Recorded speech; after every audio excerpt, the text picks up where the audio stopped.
Welcome to sports, everybody. With the official opening of the new Thomas A. Robinson National Stadium set to take place next month, the Ministry of Youth, Sports and Culture wasting no time in putting this national treasure to good use. Sports Minister Charles Maynard says a number of events have already been scheduled, starting with the Chris Brown Track and Field Invitational. He is putting together Invitational along with some international backers to invite all the top athletes of the world, including the fastest man in the world, Usain Bolt, to come here and have a exhibition meet sometime in the spring.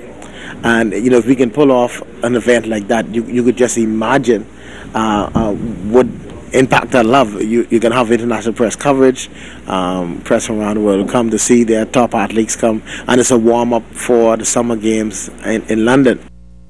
Now, with the new stadium being FIFA certified, soccer is expected to be a hot ticket as well. In fact, Minister Maynard says there have already been approached from officials in the Caribbean and Latin America. We want the Bahamas to be its home base, and so they're planning a major event here in May. But they want to bring in some of the top soccer teams from around the world to participate and to compete and in the exhibition tournament. And again, it's a way of showing the potential of our facilities, and so we're very excited about those two. But there are any number of other ones that are also on the horizon, but those two are the ones that are right in our grasp now, that we're working closely with these organizers to make a reality. Well, the Bahamas Olympic Committee celebrates its 60th anniversary this year, and that is quite a significant feat, according to BOC Secretary General Romel Knowles. We've had hundreds of athletes and Olympians pass through the auspices of the BOC, and we've had some very distinguished leaders and some very distinguished patrons. And so we intend to recognize those persons in a very significant way through a banquet and other activities to celebrate the accomplishment of the Bahamas Olympic Committee existence.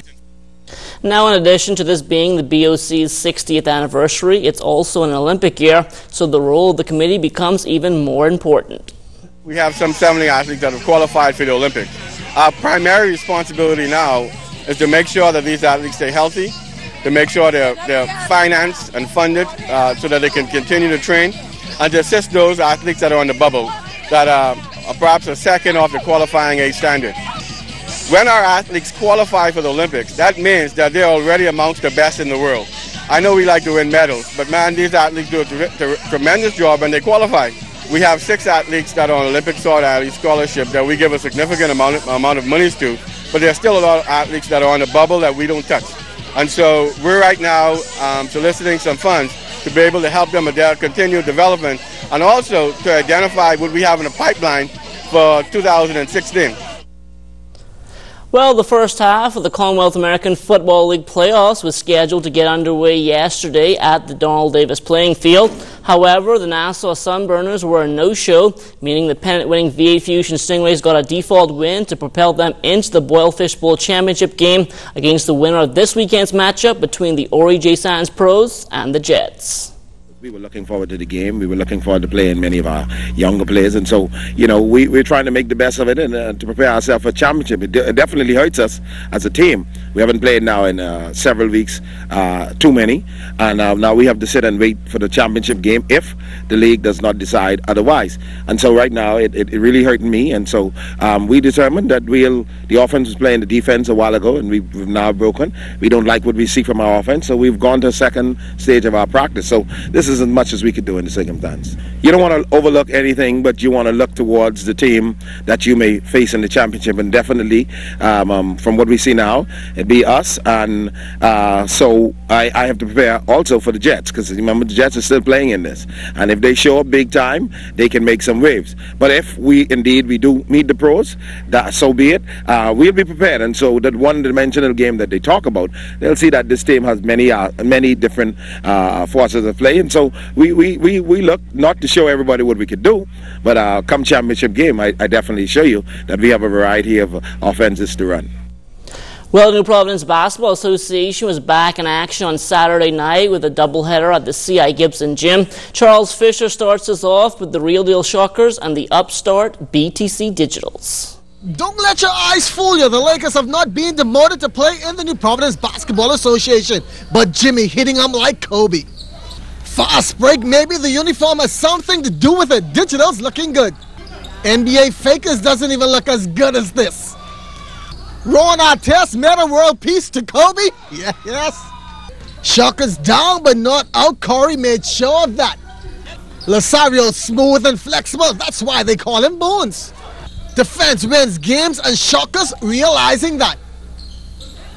Man on Antonio and he uses the left. Lorenzo up court. 3G. Shockers also dialing up long distance. It's free. On this night, Real Deal had it going. Go on to win 114-104. Defense Force Mariners now and defending champs Commonwealth Bank Giants. Maybe after a long Christmas break an upset was in the making. I don't think so. Furley Baines 27 made sure of that. 104-79 Commonwealth Bank. Any win mostly satisfied with. Just a few things we need to work on. Rebounding mostly and probably our transition defense. But other than that, we look pretty good. It's important, coming back after, long layoff, you know what I mean, and see how well the team respond, not having the opportunity to really, get together as we like to as a team. We got a couple of games that we hope we could utilize in terms of getting some conditioning, hopefully along with some practices, so we can start making the kind of push we normally do, the second half of the season. Should be an exciting run to the playoffs. For ZNS Total Sports, I'm Charles Fisher. All right, thanks a lot, Charles. Well, still talking hoops, the Government Secondary School Sports Association has decided to shorten its basketball season this year, meaning there will be a reduced number of games for each team. This is a move not sitting too well with at least two coaches. I think the minister needs to step in and say, look, if you're going to play a half a season, we're going to pay you for half a season. And I'm willing to take a cut in my pay.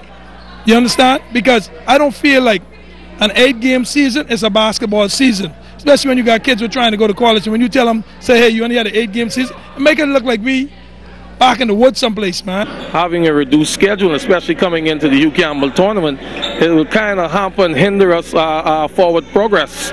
We feel like it'll stagnate us, of course, definitely. But I don't like it. I feel that something could have been done in terms of using the National Gymnasium, the Kendall Isaacs Gymnasium. I felt that, some Saturday games could have been played also to make up. We just want to play because we practicing hard every day. So we want to play and we want to see the fruits of our labor.